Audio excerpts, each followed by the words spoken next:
Good day guys, today I want to show you how to eat fresh crunchy mango.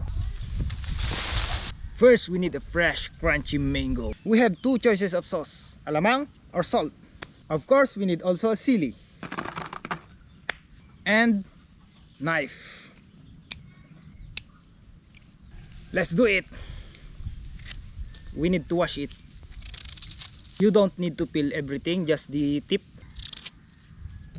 Let's try with alamang first or salted shrimp. Let's add some sili.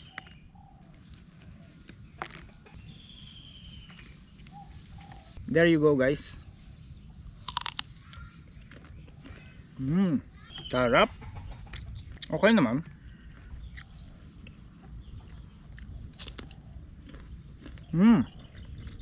Oh, crunchy. Now let's try in salt.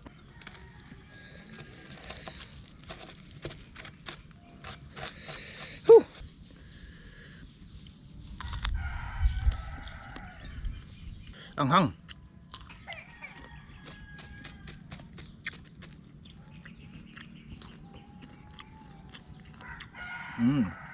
I prefer this salt kasi original taste.